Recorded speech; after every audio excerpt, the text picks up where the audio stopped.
Selamat datang di X Undercover. Channel ini merupakan perbincangan antara Dr. Jaya dan Pak Franky yang bertujuan untuk edukasi serta menceritakan pengalaman Dr. Jaya sebagai ahli forensik dan patologi. Sekedar informasi terkait jadwal tayang X Undercover yang akan tayang setiap hari Senin, Rabu, dan Jumat. Maka dari itu, untuk mendukung channel ini agar selalu memberikan tayangan yang informatif dan edukatif, kalian bisa dukung kami dengan cara like, comment, subscribe, dan share. Dan selamat menonton! Ngapain sih orang jadi dokter gitu kan? Tadi kan dia populer.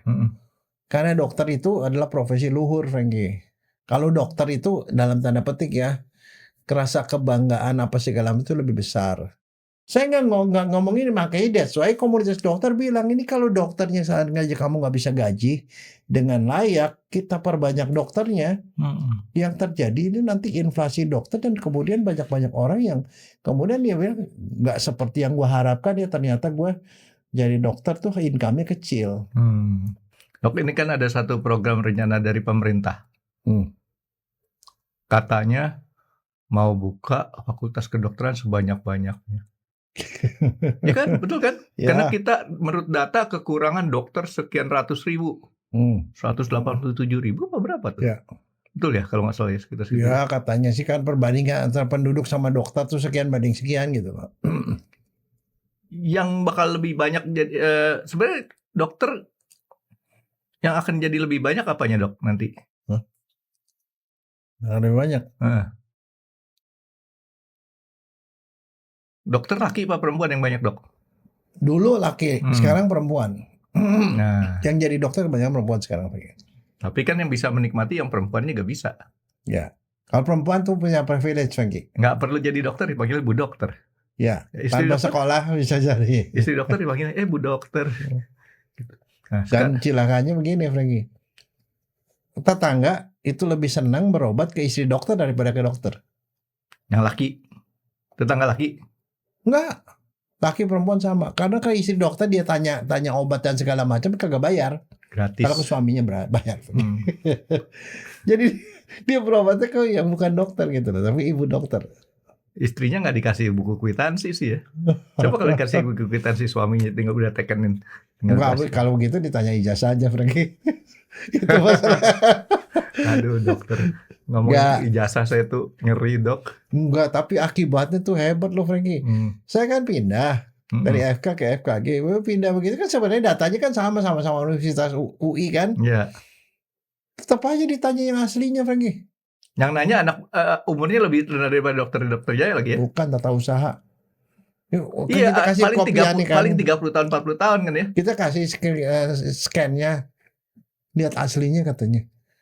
Ya, saya bilang, nah masa iya saya di FK ngajar Palsu. itu sekian puluh tahun masih dianggap yang ya tunjukin aja, untung saya masih ada. Kalau saya sih dari mulai dokternya mau nunjukin. Tunjukin kan dokternya bukan pejabat publik. Enggak, daripada 2 tahun kagak beres-beres itu. Soal ada nggak ada kasih. Kalau saya sih ditanya ijazah SD juga masih ada, Franky. Sampai rapot SD masih ada. Saya nggak punya. Rapot SD, SMP, SMA masih ada semua. Saya punya cuman dari SMA ke atas. Sebenarnya saya siapin tuh kalau misalnya mau jadi pejabat minta aslinya, jadi saya udah punya gitu loh. Tapi kan kayak ini baru ditanya sekarang ini loh, Franky. Kayak saya kan udah cukup. Kan minimum SMA, nggak ditanya SMP-nya mana. Oke dok, nah sekarang balik nih dok, kita mau ngebahas kan ini. Sebenarnya kan dok ya, tadi saya bilang, saya kemarin ya secara nggak langsung kunjungan ke satu fakultas kedokteran di Depok, bagus. Walaupun istilahnya mungkin kalau menurut dokter Jaya harus ada beberapa pembenahan di situ kan dok ya. Nah tapi yang sampai sekarang nih dok ya nggak tahu apakah FK itu tetap menjadi favorit ya, karena kalau dulu nih dok, saya sendiri waktu SMA tuh guru-guru saya tuh Franky harus jadi dokter. Di otak saya pengennya apa dok? Pengen nganggur. Dan saya kemudaan. Angkatan saya sama saya lebih muda setahun. Jadi saya berpikir supaya nanti bisa bareng sama anak-anak yang seumuran, nganggur dulu. Keterima di UI. Udahlah sekolah lagi mau nggak mau. Nah sekarang dok, menurut dokter Jaya pernah nggak survei itu? Apakah sekarang fakultas kedokteran masih menjadi favorit nomor 1? Masih favorit. Nomor 1 Kedokteran, kedokteran. ekonomi, hukum. Kedokteran, ekonomi, hukum. Teknik dulu kan nomor 2. Ekonomi sama teknik ya, di luar Ekonomi, pada hukum teknik. ya. Kalau yang sosial tuh hukum sama ekonomi. Kalau kedokteran, ya kedokteran, teknik. Nah, Baru kedokteran gigi, Frankie. Kenapa? Karena gini, padahal orang udah tahu kalau masuk sekolah kedokteran tuh biayanya lebih tinggi. Kalau di swasta, di swasta ya, mahalnya itu antara 5 sampai 10 kali dari fakultas lain. Fakultas lain tuh misalnya sekian ya, itu kalian 5 kali atau 10 kali. Jadi orang biasanya masuk FK, emang lu punya duit gitu? Itu yang ditanya, Frankie. iya. Selalu orang masih akan berpikir gitu. Tapi tetap modalnya aja cukup nggak ya? Itu perbandingan yang ngedaftar sama yang keterima itu tetap tinggi lagi. Karena kenapa? Kenapa sih bahasanya? Kenapa jadi dokter itu masih favorit? Ya supaya gampang ngelamar. Bukan. Cowok, cewek. Di dalam masyarakat, kalau kamu misalnya kamu dokter Andes, dikenalin nih sama orang tua ke anak kamu masuk apa? Masuk ekonomi, masuk teknik, masuk MIPA. Ya udah selesai. Tapi kalau ini, kamu masuk kedokteran, wah rasanya orang tua bangga. Satu, bangga. Yang kedua, kalau ngelamar anak gadis orang, oh ini dokter loh. Dan selalu kalau dokter itu adalah gelar yang selalu disebut di depan namanya. Itulah, saya kan diliatin ya, di ijazah nggak ada tuh disebutin gelar insinyur, gelar dokter Andes gitu kan. Terus kalau dokter pasti disebut, oh ini dokter Jaya. Tapi masalah ngelamar beda dok. Orang ngelamar orang dilihat enggak itunya. Dek, rumahnya di mana? Begitu sebutin di kelompok elit tertentu, bagus. Pekerjaannya apa, Dek? CEO. Wah, ya ada perubahan dikit, tapi makanya sekarang kalau dideracin dok, takut kalau nyebut CEO. Pura-pura jadi supir, pura-pura jadi satpam gitu. Jangan-jangan ini CEO yang nyamar gitu dok. Gitu. Nah, jadi memang ternyata sampai sekarang profesi dokter itu adalah profesi yang masih favorit ya. Padahal dokter gelarnya kalau dipakai itu cuma 1. Yang lebih banyak adalah DRS. Dokter cuma 1, kita mah DRS itu kan. Nggak, karena itu plural. Tidak adil, makanya sekarang udah dirubah, Frankie. Nggak ada DRS. Nggak ada, dari dulu juga nggak ada sebenarnya. Nggak ada gelarnya di DRS. Sekarang jadi insinyur juga nggak ada, ST. Sarjana teknik, sarjana ekonomi, sarjana sains, SS. Iya, sarjana sastra itu mah SS. Nah, jadi ternyata ya memang profesi itu ya. Nah, berapa tahun sih dok? Sekolah kedokteran itu salah satu sekolah yang kalau menurut saya paling lama. Sebenarnya kalau orang yang agak pinter ya sebenarnya kalau menurut saya masuknya ke institut lagi.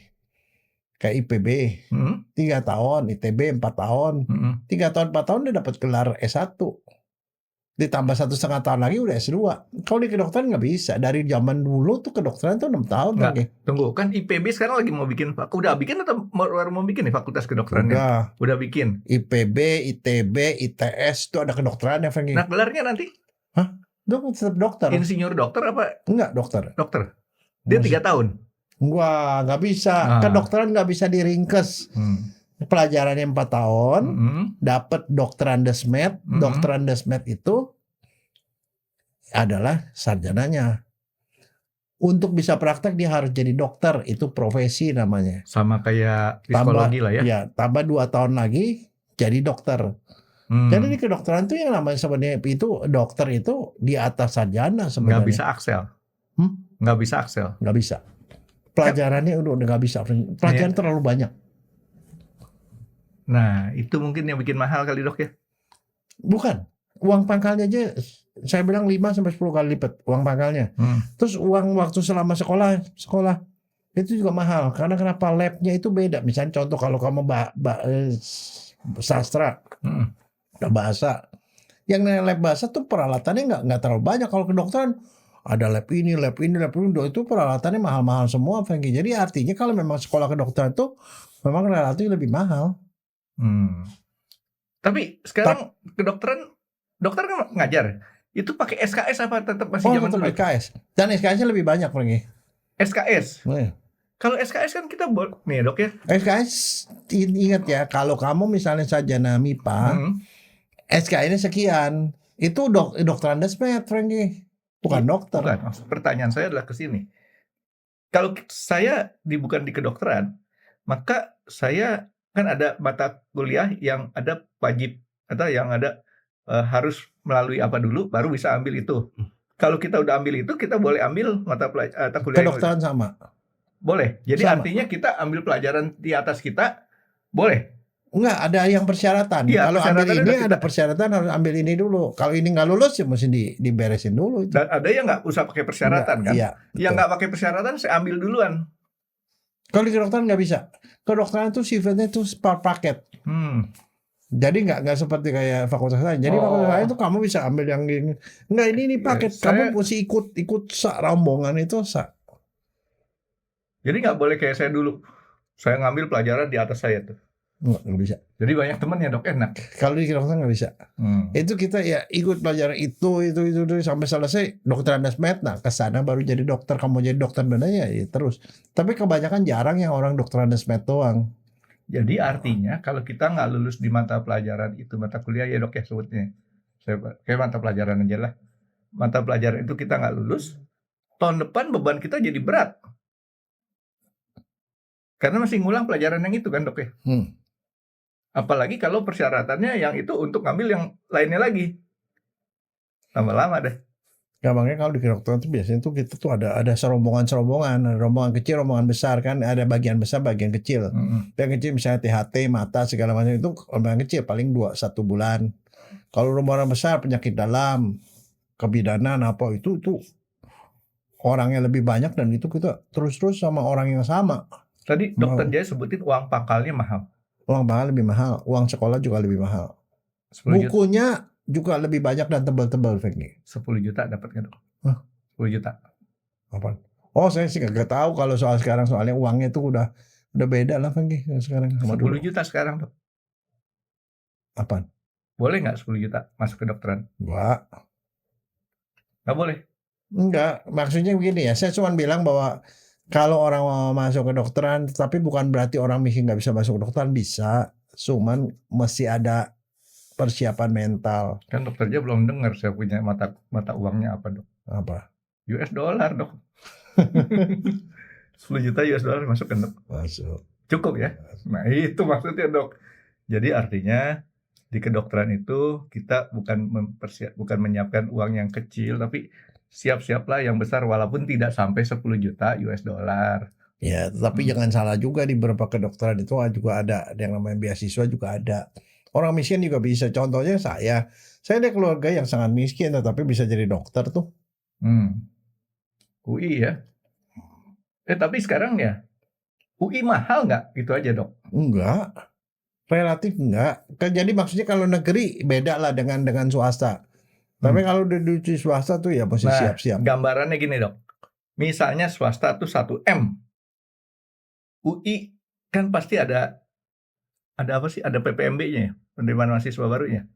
Itu ada nego juga nggak? Oh itu nggak ada nego, itu udah rata aja semua. Cuman kalau misalnya memang dia pintar dia gitu, dia bisa dapat beasiswa, Frankie. Itu beasiswa kan nanti setelah jalan 1 tahun. Iya. Kalau dia masuk keterima, kalau belum masuk udah keterima. Enggak, tapi di situ ada itu kan tetap ada mekanisme di mana orang bilang saya tidak mampu. Jadi kalau di negeri ya, tahu saya kalau di UI, kalau orang sudah diterima masuk, tidak ada alasan dia tidak bisa sekolah gara-gara nggak punya duit. Oh, jadi jangan ngadi-ngadi. Udah keterima, ayo sekolah. Nanti setelah itu baru pikirin cara cari duitnya. Gitu dok ya. Ya kan kalau nggak gitu kan kesian orang-orang yang dari keluarga yang tidak mampu masuk di kedokteran dia mundur gara-gara nggak punya uang, nggak bisa begitu. Kira-kira berapa sih dok UI sekarang? Kira-kira aja nih, jangan dianggap omongan bener. Nyampe 100 juta nggak? Enggak sampai sih kalau saya nggak berani ngomong ya berapa, tapi nggak ada masalah. Tapi itu lebih mahal dari nggak usah fakultas dipikirin lain lah ya. Ya kalau kita bandingin sama dulu zaman saya sekolah mah. Dulu waktu saya tuh masuk tahun 80 di FKUI, uang pangkal nggak ada, uang sekolahnya cuma 45.000 Ya, satu semester, Franky. makin lama makin turun. Enggak, makin mahal. Hah? Sekarang mahal, Franky. Enggak, maksud Lumayan. saya dokternya tahun 80 45.000. Tahun berikutnya Naik lagi. naik lagi. Naik lah, itu biar gimana kan. Masalahnya jangan dibandingin lah, Franky. Tahun 96 itu dari Enggak, 2.500. dokternya di tingkat 2 nih, Dok. Bayar lebih mahal dari 45 atau turun dari 45? Enggak, itunya sih ke rata-rata itu dia baru naik ini beberapa tahun ini doang yang Kan naik. gini, kalau gede. saya nih, Dok. Bayar taruhlah pertama 45 nih, Dok. Tahun-tahun berikutnya turun jadi 30, bahkan tahun-tahun Enggak, berikutnya jadi tetap naik, 15.000. Franky. Naik ya, nggak Naik. turun kayak Enggak. saya turun jadi 15.000 semester. Jadi itu mahal di situ, Dok ya. Tapi sekarang begini, yang sebenarnya yang lebih penting itu sebenarnya ngapain sih orang jadi dokter gitu kan? Tadi kan dia populer. Karena dokter itu adalah profesi luhur, Franky. Kalau dokter itu dalam tanda petik ya, kerasa kebanggaan apa segala macam itu lebih besar. Kalau orang sebut, misalnya saya sebut kalau udah lulus, saya bilang saya dokter Jaya gitu. Kalau udah disebut dokter ya kan nggak mungkin kamu bilang saya Jaya sarjana teknik gitu atau insinyur. Itu jarang seperti itu. Jadi ada rasa kebanggaan kalau dia jadi dokter, karena dianggapnya kalau dokter tuh orang pintar gitu loh. Itu image. Tapi sekarang pertanyaannya gini, kenapa orang mau masuk ke dokteran? Karena ada rasa kebanggaan tadi dia bilang. Kalau guru juga nanya, wah murid saya dari sekian tuh ada sekian yang masuk di fakultas kedokteran, itu rasanya gurunya juga lebih bangga, Franky.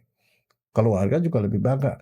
Tetapi masalahnya kalau orang mau masuk ke kedokteran, apa sih motivasi orang masuk ke kedokteran? Tapi pertanyaan saya dulu, Dok. Apakah semua dokter itu pasti pintar? Enggak. Nah, di mana-mana juga setiap profesi itu pasti ada yang bodoh, ada yang pintar. That's why kalau lulus pun ya ada macam-macam. Ada dokter yang kurang pintar, ada dokter yang bodoh juga, tapi ada juga yang pintar banget gitu loh. Enggak nih dokternya. Oke. Loh, dari semua profesi ada lah. Jadi artinya tergantung personilnya juga. Personilnya. Kan sekarang kita ngajarin nih, contoh saya. Masuk ke dokteran 200 orang. 1 tahun pertama rontok 10%. Tahun kedua rontok 10%. Dengan jadi yang berbagai jadi alasan tuh ya. macam-macam. Ada yang nggak merasa cocok, ada yang nggak sanggup dengan ujian yang setiap minggu ujian, begini-begini. Ada yang tiba-tiba ada 1001 alasan. Akhirnya yang jadi benar itu biasanya sekitar, kalau di negeri ya, negeri kan udah tersaring kan, itu perbandingan yang mendaftar sama yang keterima aja paling cuma 10%. Nah udah sampai di situ, akhirnya yang benar-benar jadi dokter tuh ya 1001% alasan. 1001 alasan dokter bilang. Ya, banyak lah. Kalau ada saya, Dok, jadi 1002 saya tambahin, Dok. Enggak, tapi akhirnya ya kira-kira yang benar-benar jadi nih, kalau angkatannya bagus ya kita 80% jadi. Udah top lah ya. Nah sekarang, Dok, balik ke dokter Jaya, pertanyaan motivasi kan. Motivasi apa yang utama dari seorang kok mau jadi dokter? Biasanya begini, kalau saya sih waktu kenapa mau jadi dokter, kalau saya sih kepikiran begini, kalau saya jadi sarjana yang lain, saya kerja sama orang. Enggak, Dok, saya, Dok. Enggak, kebanyakan. Saya jadi supir akap. Enggak, kebanyakan kerja sama orang. Depend on the other. Tapi kalau jadi dokter kan bisa praktek sendiri gitu loh. Itu satu. Yang kedua, kelihatannya kayaknya modalnya enak lah, cuma stetoskop doang. Nanya-nanya, cocok. Yang itu tuh dapat duitnya cash gitu loh. Itu yang kelihatan. Tapi yang juga berikutnya adalah begini. Kan kita setiap orang pasti merasa sakit dong. Sakit. Pernah rasa sakit. Kita berobat ke dokter. Jadi market ada terus itu, Dokter Jaya. Kan itu sesuatu yang nggak bakal habis-habis. Jadi semua orang di dalam satu keluarga tuh pasti pernah ke dokter. Kalau ke dokter dia, dokter ininya enak ya, dapat duitnya gampang gitu loh. Itu biasanya. Tapi ada juga yang barangkali misalnya contoh orang punya bapak atau ibu sakit, diobatin sama dokter. Oh, dokter tuh kerja di mulia ya, bisa ngobatin orang sehingga orang itu jadi bisa jadi sehat kembali gitu ya. Jadi sesuatu yang kalau menurut saya tuh dianggapnya sebagai satu profesi luhur yang menolong orang lain. Dan tidak mesti dia kerja sama orang lain, bisa kerja pribadi gitu loh. Beda misalnya contoh dokter gigi. Dokter gigi kalau bukannya keluarganya dokter gigi biasanya itu enggak. Dokter gigi, oh mesti beli unit, satu unitnya tuh berapa ratus juta ya seperti itu. Itu 1 kan M lah. ada. Kalau dokter kan cuma ini doang gitu. Jadi kesannya seperti itu, Frankie. Makanya banyak orang bilang, oh saya mau jadi dokter cari dokter kayaknya nyari duitnya lebih gampang deh, bisa kerja sendiri gitu loh. Stetoskop aja udah profesinya- pakai virtual sekarang, Dok. Stetoskop Enggak, pakai. ya kalau sekarang lain lah. Online bisa. Sebenarnya online duit masuk gitu loh. Oke, ya jadi artinya dokter-dokter itu juga nggak cuman pakai stetoskop doang, Dok. Nggak, ternyata ya enggak. Nah. Itu kan kesan awal kalau orang mau masuk ke dokteran. Tetapi ada satu pertanyaan yang selalu orang ngomong begini. Masuk ke dokteran harus pinter ya. Kok orang yang paling pinter biasa masuk ke dokteran. Makanya kalau orang pinter kamu nanti masuk ke dokteran ya gitu loh. Itulah yang saya nggak suka dulu guru-guru saya suruh saya jadi dokter. Loh, tapi dia benar. Kalau misalnya dia punya murid nih, satu kelas tuh 50. Dan 50 ada 10 yang jadi dokter. Dia lebih bangga, Frankie. Kalau semuanya sekolah, kuliah, ya gitu. Tapi dari sekian orang yang jadi dokter ada sekian orang. Itu ada kebanggaan tersendiri, Frankie, buat guru, buat keluarga maupun orang tua. Kalau anaknya dokter, dengan bangga dia, wah saya dari sekian tuh sekian orang dokter gitu loh. Tapi yang jelas buat orangnya itu sendiri kan orang punya kesan gini, kalau masuk dokter harus pintar, betul apa enggak? 2, Dok, harusnya, Dok. Apa? Pinter sama banyak duit. Enggak, salah. Apa? Saya bilang salah. Karena kalau itu yang terjadi saya nggak jadi dokter, Frankie. Bapak saya orang keluarga miskin. Tapi kan dokter di FKUI. Enggak, tetap biayanya aja. lebih murah. Tetap aja, Frankie. Pada waktu saya dulu, waktu masih SMP, saya bilang saya mau jadi dokter. Ngomong sama orang, orang ketawain saya, Frankie. Saudara, teman, apa semua ketawain. Adalah ngimpi lu, dia bilang. Bapak saya anaknya 10. Saya anak nomor 5. Bapak saya cuma tukang konveksi. Kerja di konveksi. Jangan cuman, Dok. Zaman dulu kerja aja udah susah, Dok. Kerja di konveksi anak 10. Pendidikan kakak-kakak saya itu pendidikannya cuma paling SMP. SMP apa SMA? SMP. SMP. Nah, saya bercita-cita mau jadi dokter. Kan nggak masuk di akal. Semua orang ketawain, Frankie. Saya mau jadi dokter karena saya pikir dokter itu pekerjaan mulia. Saya ngomong gitu. Sampai sekali waktu saya ini gurunya yang salah sih kalau menurut saya. Guru agama saya SMP. Dia bilang suruh maju ke depan. Apa cita-citanya? Saya ngomong saya mau jadi dokter. Waktu dia ngomong gitu, yang lain pada ketawa. Ya oke, nggak ada masalah. Karena udah biasa diketawain orang. Akhirnya begitu istirahat, gurunya bilang, cita-cita kamu bagus. Nah baru ada satu orang yang ngomong cita-cita saya bagus. Setelah sekian lama semua orang ketawain. Apa bagusnya, Pak? Ya karena kamu mau jadi dokter itu adalah satu profesi mulia. Tapi Pak, kayaknya nggak mungkin deh Pak. Itu loh. Kayaknya nggak mungkin. Kenapa nggak mungkin? Papa saya orang miskin. Setelah kedokteran itu mahal. Nggak mungkin saya bisa jadi dokter. Kenapa nggak mungkin dia bilang. Nah karena ini guru agama, agamanya agama Katolik. Dia kasih buka Alkitab, baca. Guru agama. Dia bilang begini, kau baca itu. Dia bilang Allah Bapamu di surga tidak mungkin kasih kamu roti kasih ular kalau kamu minta roti. Apa artinya? Saya bilang artinya Tuhan itu maha baik, dia pasti kasih roti. Dikasih jamnya juga nggak, Dok? Nggak disebut. Dia bilang jangan fokus sama rotinya, dia bilang. Jadi dia bilang Tuhan tuh baik karena nggak mungkin kasih ular, karena ular kan bisa bikin kita celaka. Makanya dikasih roti. Bukan, jangan, kamu fokus ke rotinya. Artinya kalau kamu minta roti dikasih roti kan? Iya. Nah sekarang roti itu bisa kamu ganti nggak? Dengan apa Pak? Dengan dokter. Kamu minta dokter pasti dikasih dokter. Percaya nggak bahwa Tuhan itu pasti akan ngabuli permohonan kamu? Itu. Saya Nah. mau debat tapi saya bukan guru agama, Dok. Enggak, emang nggak usah didapat. Saya pikir-pikir, iya juga ya. Dia bilang, kalau kamu ke bapak kamu bilang, saya mau kerupuk, dikasih kerupuk nggak? Dikasih, asal bapaknya sanggup kan. Tapi kan Tuhan Maha Esa, pasti bisa ngasih apapun yang kita minta. Dia bilang, yang penting satu, kamu percaya bahwa Tuhan akan ngasih kalau kamu minta dokter. Tapi kan pikiran kita kan pikiran manusia. Terus saya bilang begini, Pak, kalau saya udah diterima di kedokteran dan pada saat itu bapak saya nggak punya duit, kan saya nggak jadi dokter juga. Yang penting kalau kamu sudah minta, arahnya yang benar. Satu. Kedua, dia bilang kalau arahnya benar pasti nyampe. Misalnya contoh, kalau kamu mau ke Surabaya arahnya sebelah sini, belok kanan. Kalau ke Bandung belok kiri. Kalau mau ke Bandung kamu beloknya sebelah sini kan nggak nyampe, dia bilang. Masuk di akal. Oke. Kamu tahu nggak apa syaratnya orang masuk kedokteran pada waktu itu ya? Keterima di fakultas kedokteran. Harus IPA, Pak. Iya, artinya kamu nggak boleh masuk STM. Ini SMP sih ya kejadiannya ya. Nggak bisa masuk STM, kamu harus masuk SMA. Kalau masuk SMA harus IPA. Karena kalau nggak IPA kamu nggak bakal nyampe. Ya udah. Terus tapi cuma masih bilang, Pak, tapi kalau misalnya pada saat itu saya udah masuk IPA, masuk gitu dan diterima di kedokteran, saya nggak punya duit. Nah di situ Tuhan baru bekerja untuk kamu. Bagaimana Pak caranya? Kamu datangi lagi Bapak, ngomong sama Bapak, Bapak akan carikan orang kaya yang bisa membiayai kamu sampai kamu jadi dokter. Dan itu pasti ada, dia bilang. Udah, saya dengan kepercayaan itu doang, makanya pada waktu SMP itu lulus, papa saya suruh saya masuk STM supaya saya bisa langsung kerja. Tapi saya ngotot masuk SMA. Saya ngedaftar sendiri di SMA.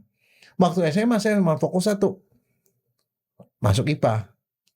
Dan pada waktu itu gurunya bilang, kalau kamu pintar, nilai kamu bagus, mustahil tidak ada orang yang mau biayai kamu. Jadi saya memang pikir satu, saya masuk SMA, IPA, saya harus pintar. Nah makanya waktu itu saya cari SMA yang lulusannya banyak diterima di kedokteran. Saya milih waktu itu SMA Negeri 1. Saya masuk ke sana, saya cuma satu berusaha, saya masuk IPA dan saya harus juara di situ. Nah dengan saya juara itu daftar ke UI, saya diterima. Nah itulah sebenarnya jalan yang situ. Jadi artinya sebenarnya untuk masuk ke dokter cuma 1, tekad dan kita berdoa. Nah cuman kan kita kebanyakan nggak kebayang. Kedokteran tuh harus pintar. Nah saya kan udah ngalami di FK, jadi dosen sekian lama.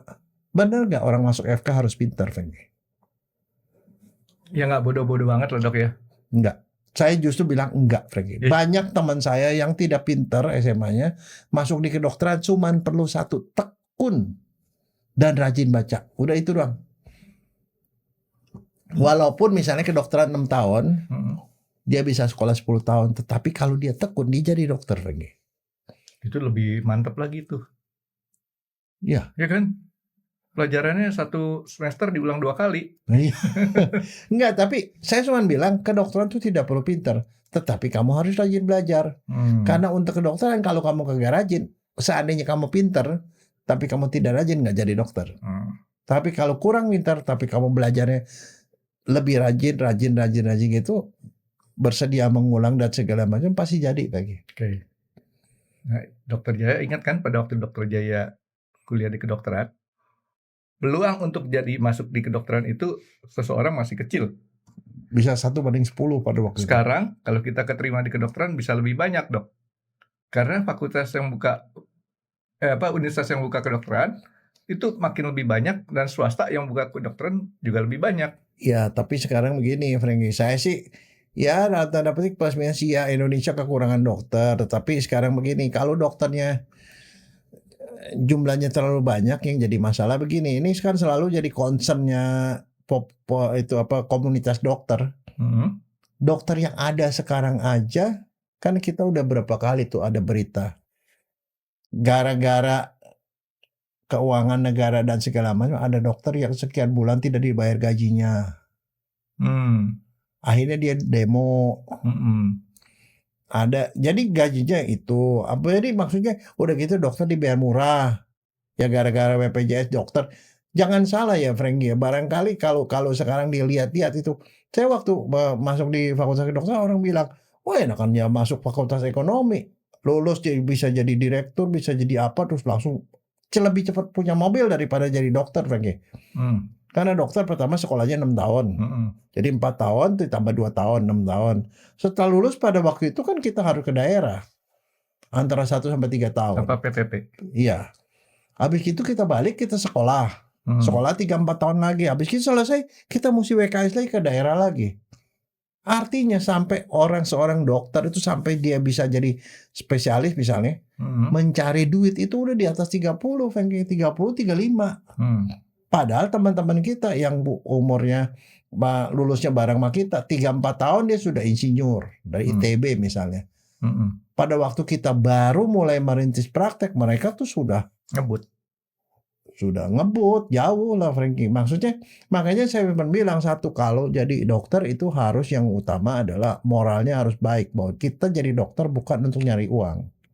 Itu yang benar dok. Nah tuh. Walaupun sekarang kita banyak jadi dokter yang untuk mengabdi. Jadi kalau mau kaya, jangan jadi dokter. Saya cuma bilang aja jangan jadi dokter. Ada beberapa dokter memang jadi kaya. Setuju. Dokter, tapi jadi dokter nggak boleh tujuannya ke situ. Bukan tujuan, tapi kalau dikasih kaya jangan nolak dok. Ya. Tetapi untuk bisa sukses seorang dokter tuh kalau jadi dokter umum nggak bisa Frankie. Kan tahu nggak kenapa? Seorang dokter umum begitu dia kerja, lulus ke daerah, gaji paling 3 juta Frankie. Sekarang? Iya. Saya nggak ngomongin, makanya that's why komunitas dokter bilang ini kalau dokternya saat ngaji kamu nggak bisa gaji dengan layak, kita perbanyak dokternya. Yang terjadi ini nanti inflasi dokter dan kemudian banyak orang yang kemudian dia bilang nggak seperti yang gue harapkan ya, ternyata gue jadi dokter tuh income-nya kecil. Yang gede-gede itu adalah orang spesialis. Kalau spesialis itu udah 30 ke atas rata-rata. Walaupun sekarang ada kecenderungan bahwa yang lulus dokter tuh udah muda-muda ya. 2-3 ada yang lulus dokter. Tapi masih ke daerah dulu dan segala macam. Akhirnya 30 baru mulai. Masih tuh program itu wajib ke daerah? Masih. Anak saya masih kena itu, namanya udah lulus dokter ke daerah. Udah gitu sekolah. Jadi spesialis masih ke daerah lagi. Seperti kayak gitu, itu masih programnya seperti itu. Nah jadi selama misalnya kesejahteraan dokter tidak bisa perbaiki, ya kita banyakin dokter, apalagi kalau dokter dari luar negeri suruh masuk ke sini, ya saya sih bilang sih yang ada dulu itu yang harus diperbaiki. Berarti bukan cuman itu yang tanggung jawabnya pemerintah adalah bagaimana mengatur distribusi dokternya kan dok? Nah itu Indonesia sebenarnya bukan soal jumlahnya kurang, bukan. Kalau menurut saya jumlahnya memang agak kurang, tetapi yang jadi masalah adalah distribusinya itu loh. Dokternya masih numpuk di kota besar. Ada daerah-daerah kalau misalnya mau coba deh nggak usah jauh-jauh lah, misalnya ke daerah Jawa Barat sini, di Jawa Barat aja lah misalnya. Banyak daerah-daerah yang dokter itu nggak ada, atau jadi belum merata gitu loh. Ini dokter, apalagi kalau ke luar Jawa lah, misalnya di Irian segala macam, bisa aja ada puskesmas tidak ada dokter ya Frankie. Pasti ada. Jadi artinya bukan soal gitu. Jadi makanya solusi bilang kita datangkan dokter dari luar negeri suruh praktek. Ya dokter Indonesia aja nggak bisa dijamin income-nya. Ada teman saya tuh dok nggak praktek. Nggak banyak dokter yang tidak praktek akhirnya. Karena jadi dokter dia coba berusaha jadi dokter itu tidak menghidupi. Lebih menghidupi kalau dia kerja di perusahaan obat misalnya jadi detail. Di perusahaan obat langsung jadi manajer, dia langsung pakai mobil Frankie. Jadi dokter tuh kalau nggak punya punya lebih ke arah maksudnya dia nggak punya motivasi memang untuk mengabdi. Itu orang nggak tahan juga Frankie. Ya tapi yang saya setuju tadi Dokter Jaya bilang bahwa kalau jadi dokter jangan punya target tuh jadi kaya. Tapi kalau dikasih kekayaan ya nggak usah nolak gitu ya dok ya. Tapi bukan itu targetnya. Tapi sekarang pertanyaannya begini, kedokteran tuh berat apa enggak sekolahnya? Kamu kan udah ngalamin nih, kamu nih sekolah di itu matematik. Kira-kira menurut kamu capek nggak sih sekolah gitu? Di situ? Ini jujur dok ya. Enggak. Tapi kalau ke dokter nggak bisa, Frankie. Saya tuh di tingkat satunya di FKI banyak orang yang akhirnya dia di DO di awal tuh karena setiap hari Sabtu tuh ujian. Kayaknya jangan nanya sama saya dok. Mendingan nanti hari Selasa besok dok. Itu saya undang kakak kelas saya udah jadi profesor matematik dok. Nanya sama dia. Kalau nanya sama saya mah, saya belajarnya nyantai. Walaupun ya lumayan lulusnya Kalau cepet. di kedokteran nggak bisa, Frankie. Kedokteran tuh orang di kedokteran kalau dosen ngajar nih, kita bisa 3 mahasiswa nih. Satu gambar, ngasih itu narasi di gambar. Yang satu dengerin dosennya, nyatet apa yang dia omong. Satu tuh nyatet apa yang ada di slide. Nanti kita sore kita ngumpul, kita satuin. Nah itu satu kuliah tuh bisa seperti itu. Itu zaman dulu dok. Zaman dulu. Sehingga kami menjadi dokter itu modalnya pakai OHP. Tapi overhead projector sekarang kan udah pakai ini. Nih yang kayak begini nih udah langsung kadang-kadang dia udah kasih PowerPoint kan dikirim gitu. Dok nanti minta dia punya PowerPoint-nya, dia punya filenya boleh dikirim nggak dok? Enggak ya kayak begituan, tapi di kedokteran tuh memang yang kalau namanya dosen nerangin itu isinya full, Frankie, penuh. Dan dosennya juga hafal luar kepala, ngoceh-ngoceh itu. Orang bisa hafal begini. Jadi memang itu berat, Frankie.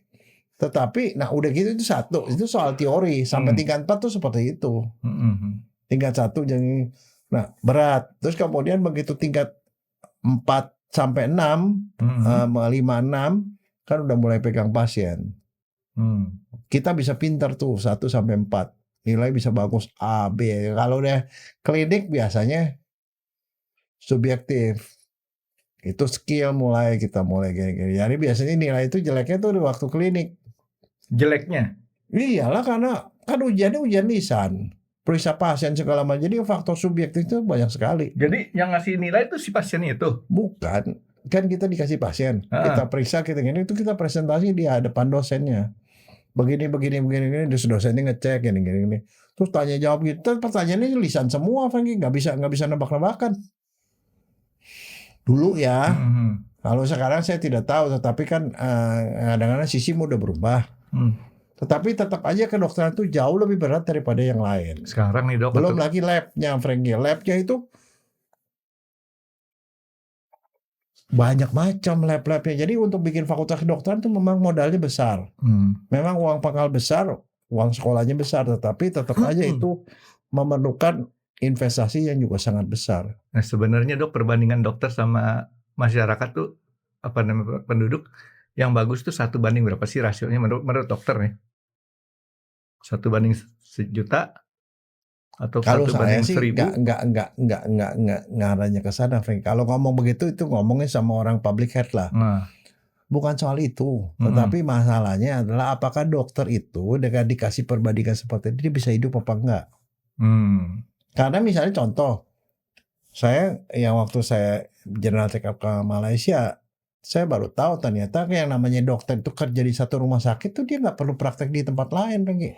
Satu rumah sakit saja itu cukup. Dia tuh benar-benar full dedikasinya untuk melayani pasien di rumah sakit itu. Oh di Indonesia nggak bisa. Jumlah dokter nggak begitu banyak, jadi dokter harus praktek di 3 tempat. Jadi kalau di Indonesia udah biasa tuh kita nungguin dokternya belum datang. Ngapain nunggu operasi di rumah sakit datang udah terlambat 2-3 jam segala macam yang gitu-gitu. Kalau di luar negeri kan kayak terjadi. Tapi mereka kenapa bisa begitu? Karena income-nya dia itu cukup untuk hidup. Contoh saya nih, saya dokter forensik. Saya sekolah di Jepang. Profesor saya itu tidak ada yang praktek sebagai dokter. Benar-benar full jadi dosen forensik, dokter forensik karena gajinya dia sama dengan dokter penyakit dalam. Sama dokternya dengan dokter saraf. Di gajinya sama dan dia full cuma kerja di situ dari pagi memang sampai sore. Nah kayak gitu kan jadi artinya dedikasi dia itu bagus gitu loh. Dokter kan ngajar. Untuk jadi seorang pengajar di kedokteran, syaratnya apa? Syaratnya diterima sama dekan. Pertanyaan saya adalah jawabannya pilihan nih dok. Apakah harus lebih pintar daripada mahasiswa lainnya? Ataukah tadi diterima sama dekan. Yang ketiga lagi itu karena nggak ada kerjaan. Yang mana nih? Ini kan itu ada macam-macam lah. Tapi kalau kamu percaya apa enggak, saya ngelamar ke bagian forensik. Saya ditolak loh sama dekan. Waktu ngelamar S2. Saya lulus saya lulus S1. Mau jadi dosen kan. Ya. Ngelamar di bagian forensik. Forensik itu sudah 7 tahun tidak punya dosen. Tidak ada dosen baru. Ada orang yang mau masuk forensik jadi dosen. Kan orang langka kan sebenarnya. Iya. Orang langka ada. Terus ditolak. Ditolak. Ya saya tahu alasannya, Dok. Apaan? Nggak ada yang ngajar. Bukan, yang di situ dosennya itu ada. Oh, Ada 12 orang. Oh, Udah 7 tahun tidak menerima ini. Saya ditolak sama dekan. Cuman saya pada waktu itu kan ada ke profesor, ke dokternya, kepala departemen. Dia bilang kita perlu dokter saya. Kamu mau sini mau ngapain? Dia bilang. Dokter Arif Budianto namanya. Waktu itu belum profesor. Mau ngapain? Dia yang kasih semangat. Oh, kepalanya. Atau dia nolak? Enggak, bukan yang nolak, dekan. Oh, dekan. Dia tanya mau masuknya. Dia bilang kamu masuk sini mau ngapain? Apa mau di Jakarta doang? Kan jadi dosen kan saya nggak ke daerah, langsung jadi di Jakarta kan. Karena banyak orang yang motivasi jadi dosen itu karena dia tidak mau ke daerah. Oh bukan Dok. Saya masuk sini karena menurut saya forensik itu bidangnya menarik. Kamu mau sini mau ngajar. Kalau ngajar kita tidak perlu, dia bilang. Tidak perlu pengajar, kita udah banyak. 12 orang. Terus dia kamu pengalaman kamu apa? Dia nanya-nanya. Akhirnya ternyata saya itu sudah aktif meneliti sejak tingkat 2. Saya pernah Dokter J. Saya udah meneliti. Saya aktif di Senat. Saya wakil ketua Senat pada waktu itu. Jadi orang Senat kan artinya saya aktivis kan. Saya pernah jadi ketua badan riset mahasiswa. Termasuk salah satu pendiri. Saya udah neliti. Nah kalau kamu kesini mau neliti, mau mengembangkan bidang forensik, saya terima. Saya bilang itu memang tujuan saya. Karena saya lihat bidang ini belum berkembang. Saya masuk itu.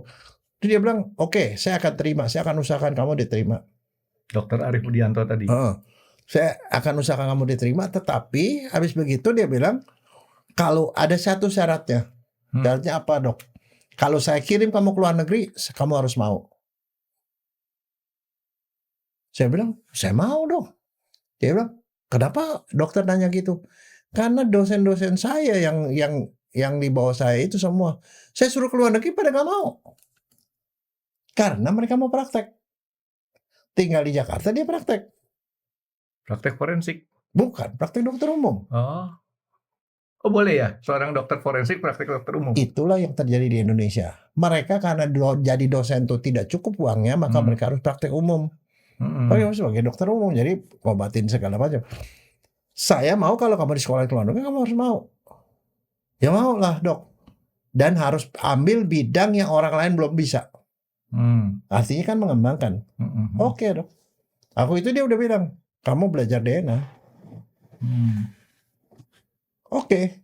Nah makanya kemudian dia yang berjuang ketemu sama dekan. Dekannya itu teman sekelas sama dia. Dekannya profesor. Dia bilang, gua kasih tahu ya, ini ada orang bagus mau masuk ke bagian forensik, mau ngembangin departemen, tapi lu tolak. Tapi kalau misalnya lu tolak, gue sih bisa janji satu, kalau lu terima orang ini, 3 tahun ke depan gue nggak akan minta orang lagi, staff lagi. Tapi kalau lu tolak, lu nggak usah apa-apain. Sebentar lagi kepala gue udah mulai botak nih, dia bilang. Di bawah gue tuh udah mulai botak. Lu nggak usah apa-apain, bagian forensik akan tutup dengan sendirinya, dia bilang. Diancam begitu? Nggak tutup dengan sendiri karena nggak ada dosen. Dia bilang fakultas dokter kan tidak mungkin jadi dokter kalau nggak ada forensik kan.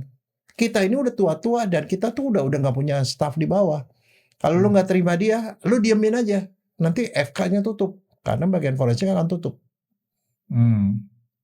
Lu terima orang ini, nanti 3 tahun ke depan gua nggak akan minta orang lagi.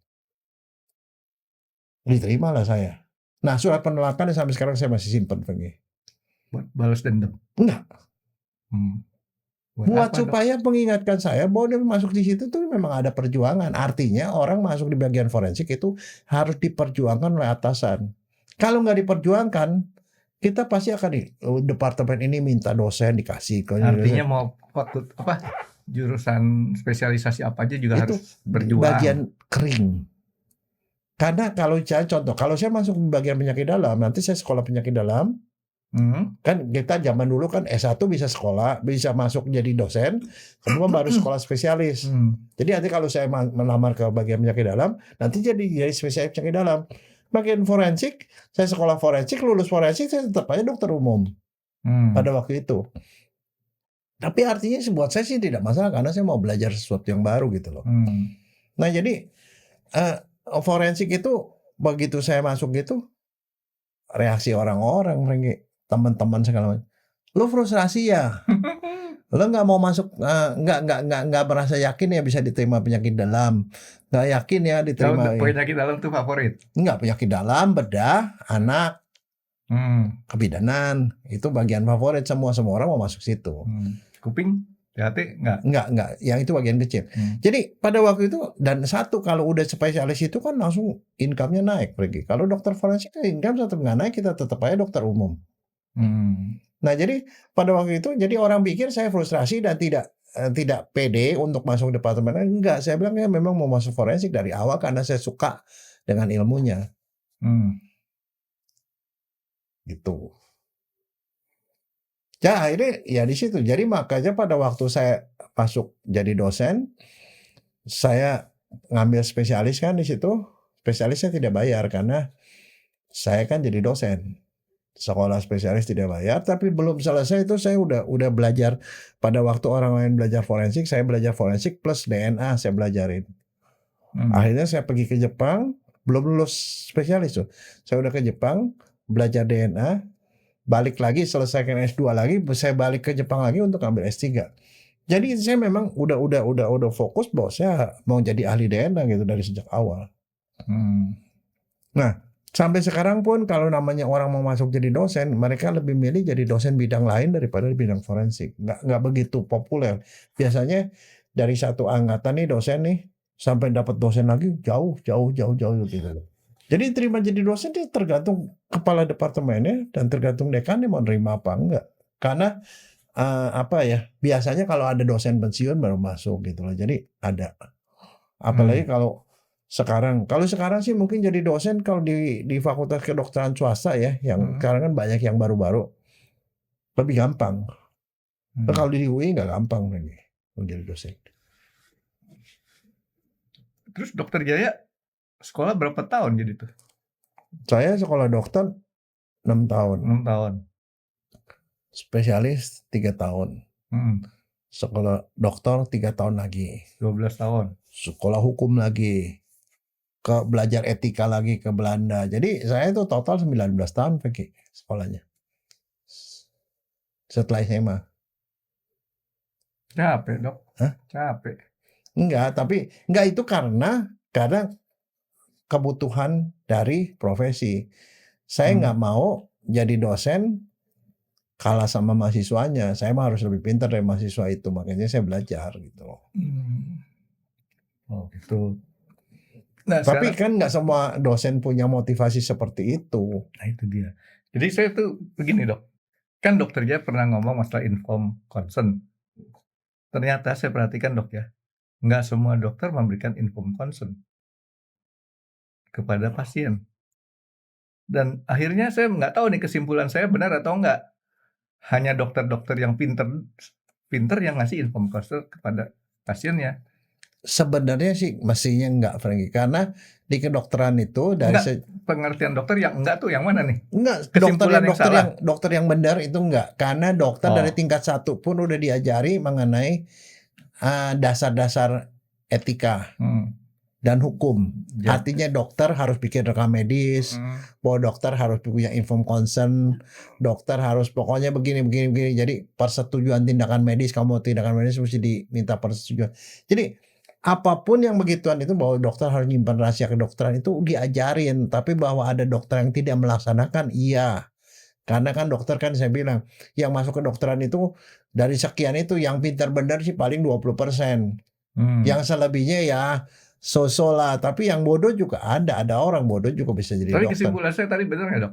bahwa yang memberikan informed consent artinya dokter-dokter yang prestasinya lebih Sebenarnya baik. mestinya enggak. Kenapa? Di rumah sakit itu ada namanya SOP. Kalau mau tindakan begini-begini harus informed consent. Jadi itu udah ada sistemnya di dalam rumah sakit. Kalau sampai dokter nggak melakukan itu, dia tidak melaksanakan sistem. Rumah sakit kalau nggak punya sistem begitu, dia nggak bisa diakreditasi sebagai rumah sakit lagi. Jadi itu memang dokter yang kalau menurut saya melenceng aja. Dan yang itu kan bukan tergantung dokter juga. Misalnya dokter mau operasi orang, ibu kuasa itu udah yang urusan perawat dan segala macam, perawat nyodorin dan itu harus di. Kemarin Sabtu saya kan kemarin ke Karolus 2 kali. Satu periksa mata saya nih, yang satu lagi periksain kakak saya masalah jantung, paru-paru kan. Dua-duanya bagus saya bilang. Kita nggak nanyain tapi dijelasin. Jadi kita sebagai pasien tuh enak. Oh ternyata pengertiannya tuh sel mata tuh begini. Kalau paru-paru gini, sampai istilahnya yang bukan penyakit dia pun dijelasin. Nah itu enak tuh dok yang kayak gitu ketemu. Nah dokter itulah sebenarnya dokter mestinya seperti itu. Itu adalah nilai normalnya kayak gitu. Ya. Kalau ada yang di luar itu ya berarti di bawah normal. Ya, ada juga yang kadang-kadang kalau kita tanya baru jawab. Ada yang ditanya pun nggak jawab. Nah marah. Udah kamu terima aja. Gitu kan. Kalau kita mau pindah, saya mau ke sana, mau pindah ke situ. Nggak percaya sama saya, malah marah gitu. Jadi ya itu pribadi ke pribadi lah. Tetapi sebenarnya mestinya dokter nggak seperti itu. Ya kebetulan saya sih nggak pernah ngadepin orang yang sampai dokter yang marah. Saya diceritanya sama teman, masa gue tanya marah-marah? Dalam hati saya, lu sial kali. Nah jadi ya seperti itulah dok kira-kira. Jadi dokter pun nggak seluruhnya artinya dokter cemerlang itu, ya. Mesti ada berapa rank ya. Dokter yang baik itu adalah dokter yang punya ilmunya cukup. Ilmunya cukup artinya dia update ilmunya. Karena seorang dokter itu kalau dia mau praktek mesti pakai SKP, perpanjang izin praktek 5 tahun sekali. Dia harus ngumpulin tuh bahwa dia update ilmunya. Itu satu. Jadi artinya secara ilmu dia cukup, prakteknya itu secara etis, dia punya komunikasi yang baik dan dia punya skill yang bagus. Itu mestinya tiga-tiganya, Frankie. Komunikasinya juga. Nah, komunikasi itu adalah bagian paling lemah dari kedokteran. Nah, dok, saya mau ngomong sedikit kan tadi kita cerita dokter dia punya pengalaman pribadi di UI. Walaupun ada SKS, tapi tetapnya SKS-nya paket kan ya? Ya, paket. Seperti itu kira-kira dok ya. Kalau di swasta kira-kira sama nggak dok? Sama. Paket juga. Paket. Jadi kalau dia nggak lewatin semua gitu, ya dia nggak jadi dokter. Bisa contoh, dia semua lulus, satu forensik tidak lulus, ya tidak jadi dokter. Jadi diulang. Semua lulus, THT nggak lulus, ya nggak bisa jadi dokter. Dia masih lulus semua. Jadi dia boleh, ini sebentar, saya coba. Misalnya ya dok ya, kan satu semester biasanya kan antara 18 sampai 24. Ya. Kalau yang swasta di luar kedokteran. Anggaplah mungkin di kedokteran 21 kali dok ya. Nah sekarang dari 21 itu ada 1 SKS, 3 SKS nggak lulus nih. Adanya semester depan. Jadi kalau di kedokteran gini, kan dulu ya saya, misalnya saya nggak lulus di bagian saraf, saya udah masuk ke bagian kebidanan karena kita ikutin rombongan tuh. Mulai gitu. Pada waktu di bagian kebidanan itu, saya kadang dipanggil itu, panggil ke sana untuk ujian. Saya bisa ninggalin ini untuk ujian di sana. Ini lulus, ya. Kalau enggak itu menjadi gitu. Tetap aja menjadi beban. Iya. Jadi pokoknya semua di depan bidang harus lulus. Jadi nggak boleh ada yang nggak ada hair ya? Ada. Ya itu contohnya, saya udah masuk bagian saraf, ujian nggak lulus. Tapi rombongan saya tuh udah pindah ke kebidanan, saya ikut pindah ke kebidanan. Tapi waktu di kebidanan, di waktu-waktu yang luangnya saya bisa dipanggil ke situ untuk ujian lagi di situ, ulang. Ini saya mesti lurusin. Tapi ngulangnya bukan ujian, bukan itunya ya, koskapnya. Jadi artinya di situnya nggak ngulang, ujiannya aja yang ngulang. Saya mesti lurusin dulu. Sekarang nggak ada nama hair dok. Sebutnya remedial. Remed. Betul ya? Ya. Anak-anak sekarang nggak ngerti ya kalau kita ngomong hair ya? Nggak. Remed baru dia ngerti ya? Oke. Ya. Jadi yang saya tarik nih untuk seorang dokter Jaya memotivasi orang, yang penting kalau mau jadi dokter ya punya tekad dulu gitu dok ya? Iya, karena saya tuh waktu S1 saya tuh juga tidak bayar karena saya dapat beasiswa. Waktu S2 saya tidak bayar karena saya jadi dosen. Waktu S3 ke Jepang yang bayarin. Waktu sarjana hukum saya bayar sendiri karena itu kan di luar bidang kan.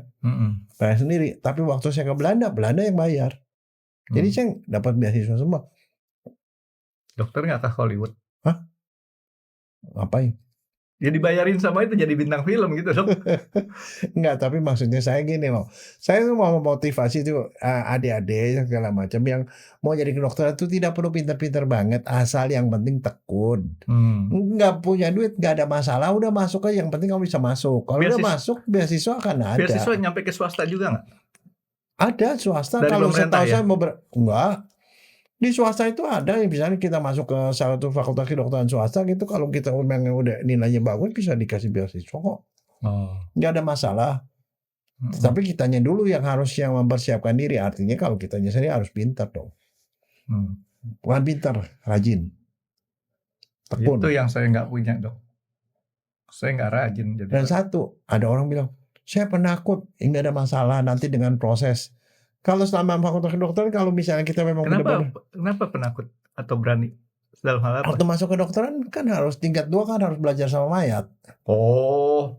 Gitu. Waktu belajar di bagian parasit kan harus ngurak-ngurak tinja. Jijik saya. Iya, harus praktikum sama cacing dan segala macam. Ya itu harus jalani aja. Ada orang yang ngelihat darah tuh dia udah teler. Jangan ngomong gitu dok, jangan ngeledek. Tetapi dengan pelan-pelan dijalani gitu, akhirnya ada orang yang begitu. Akhirnya tadinya takut darah, akhirnya jadi dokter kandungan yang operasi berdarah-darah segala macam. Saya tidak ada masalah. Jadi arti Allah bisa karena biasa. Tapi kalau udah masuk kedokteran ya harus konsisten. Karena makanya waktu anak saya yang pertama kan jadi dokter. Waktu SMA dia masih bingung mau jadi apa. Saya bilang udah kalau bingung ikut EduFair aja. Ada EduFair kan. Itu EduFair kan ada promosi nih MIPA.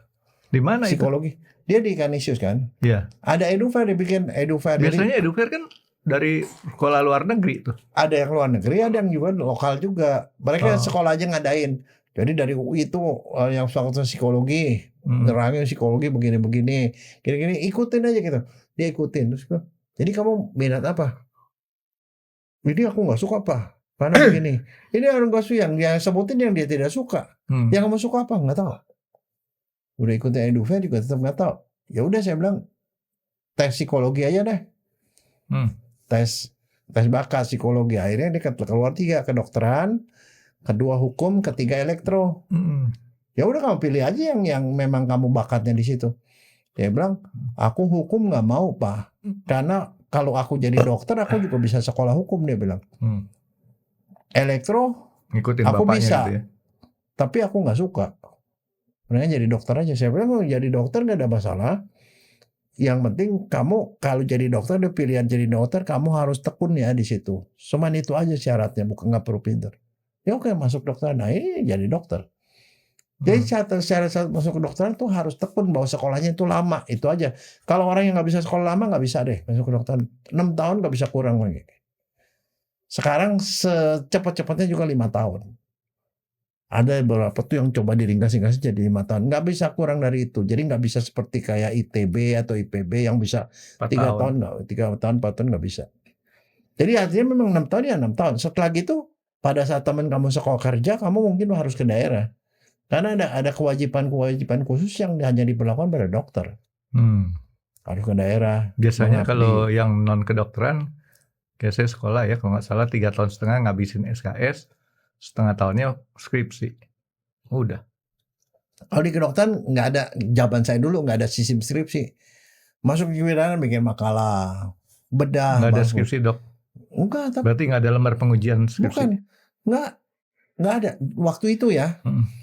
Masih setiap kali bagian ini harus bikin makalah. Makalahnya banyak kan. Jadi artinya memang bukan skripsi. Tapi kalau dikumpulin bisa jadi skripsi juga. Tapi belakangan itu ada yang pakai skripsi. Belakangan nih belum terlalu lama. Belakangan skripsi. Tapi kalau di kedokteran tuh nggak skripsi seperti yang fakultas lain. Enggak. Tapi waktu setiap departemen tuh ya kita bikin makalah gitu loh. Saya ngecek skripsi saya ternyata di UI masih kecantum loh kalau saya sebutin nama saya. Oh, skripsinya ada. Berarti udah bagus ya. Ya. Nggak, soalnya kan kadang-kadang saya juga gara-gara itu saya mikir saya bikin skripsi apa enggak sih. Oke dok, jadi pokoknya istilahnya kalau memang mau niat kedokteran mah banyak faktor yang membuat orang tuh bisa jadi seorang dokter. Nggak usah takut masalah nggak terlalu pinter. Yang penting nggak terlalu bodoh ya dok ya. Iya. Yang penting rajin. Dan banyak teman saya juga yang asalnya dari kampung Mbak, dia diterima masuk ke UI, dia setengah mati jadi dokter juga, jadi sukses juga, nggak ada masalah. Jadi jangan punya cita-cita kemudian kamu yang bunuh sendiri gitu cita-citanya karena merasa tidak punya uang dan segala macam. Enggak juga. Ada banyak jalan menuju Roma. Ya saya sih nggak mau jadi dokter dulu karena saya berpikir ini tangan saya kan tremor. Ada satu yang nggak bisa jadi dokter, Feki. Apa? Buta warna. Tremor? Saya mau jadi dokter bedah dulu. Nggak bisa, berantakan lah. Nah iya. Jadi saya kalau cuma jadi dokter umum dong sih tanggung. Saya pengen jadi dokter bedah saraf. Nah sementara bisa diacak-acak itu. Iya, sementara tangan saya tremor. Ntar aturannya ke kaki jadi ke tangan jadi ke kaki gitu kan. Kalau jadi tentara boleh, Feki. Masa sama aja dok. Nembak kaki kena kepala kan lumayan. Nggak, kalau nembak mah tinggal diperes aja itu. Dia punya apa namanya? Apa sih? Betulnya senjatanya. Tapi kalau fisika tuh ya beda sekian derajat tuh bedanya jauh loh, Feki. Iya kan? Ya tergantung dia punya ininya jauh apa? Dia punya S-nya. Kita kalau golf juga kan itu kan gitu. parabola tuh. Kayak golf kita, wah cuma sedikit, tapi jatuhnya ke tempat lain karena ngukurnya kenceng. Oke dok, jadi artinya di sini ya ini menjelang penerimaan mahasiswa baru ya dok ya. Itu anak-anak yang pengen di kedokteran jangan putus asa sebelum coba ya. Iya. Kira-kira gitu ya. Oke, ada lain dok buat ngasih semangat buat orang-orang yang masuk kedokteran? Ya pokoknya semangat, ada banyak jalan. Jadi kalau sekarang pilihan juga banyak fakultas kedokteran yang dibangun di mana-mana. Tetapi kalau saya sendiri sih pribadi ya kalau soal masa penerimaan dokter dari luar negeri itu saya dalam tanda petik masih meragukan. Karena kenapa? Karena kadang-kadang misalnya contoh gini ya Franky ya, perusahaan luar negeri kadang-kadang diajarinnya beda sama di sini. Penyakitnya aja beda dok. Penyakitnya beda. Jadi gini-gini ada macam-macam. Jadi artinya memang nggak semudah itu. Dan satunya lagi, sebelum kita menerima dokter-dokter dari luar negeri yang di dalam negeri produk lokal ini dikasih kesejahteraan supaya mereka tuh bisa hidup dan bisa bangga jadi dokter. Karena banyak orang yang kemudian udah jadi dokter tidak praktek sebagai dokter bukan karena kenapa-napa, tapi karena dokter itu tidak menjanjikan income yang cukup untuk mereka gitu loh. Karena investasi yang sudah dikeluarkan oleh keluarganya juga nggak main-main kalau untuk sampai jadi dokter, Fegi. Jadi artinya dok, di sini pertama masyarakat harus sejahtera supaya bisa ngebayar dokter dengan layak. Ya kan? Jangan lompat ke situ dulu. Dokternya harus dibayar dengan layak sehingga dokter itu layak untuk bisa hidup sebagai. Iya, kan sekarang kalau misalkan masyarakatnya nggak sejahtera, dia mau bayar layak pakai apa? Kan dibayar sama pemerintah. Kalau orang lulus jadi dokter kan yang bayar pemerintah. Oh. Pemerintah bayar. Kalau cuma sanggup bayar 3 juta, siapa dokter dari luar negeri yang mau praktek di Indonesia dengan dibayar cuma 3 juta? Kita tes dok. Ada yang mau nggak? Nggak. Nggak. Kalau dari dokter dari luar negeri masuk ke sini ke sekolahnya prakteknya di rumah sakit swasta, jangankan orang luar negeri, orang Indonesia juga mau kalau dia bisa hidup. Nggak, terutama gini, karena populasinya tuh dokter umum tuh lebih banyak daripada dokter spesialis. Jadi jangan berkaca pada dokter spesialis, income-nya gede. Enggak, income itu yang terbanyak tuh dokter umum yang banyak di pelosok-pelosok. Jadi saya sendiri masih lihat bahwa banyak adik-adik saya itu yang di daerah itu masih dibayar dengan tidak layak gitu loh. Gitu. Oke. Dokter sedih nggak atau gembira nggak dengan kondisi dokter-dokter yang sekarang di Indonesia? Ya enggak lah, bukan cuma ke dokter. Ya enggak lah, belum. Masih jauh. Enggak, yang mana? Nggak gembira atau nggak sedih? Belum terlalu gembira karena. Tapi nggak sedih ya? Ya. Oke lah. Yang penting Katanya kan kalau sedih itu bisa bikin penyakit. Terima kasih sudah menonton X Undercover. Jangan lupa like, comment, dan subscribe. Dan ditunggu ya video-video kami selanjutnya. Nah, buat kalian, jika ada pertanyaan untuk Dr. Jaya, boleh banget komen di bawah. See you guys!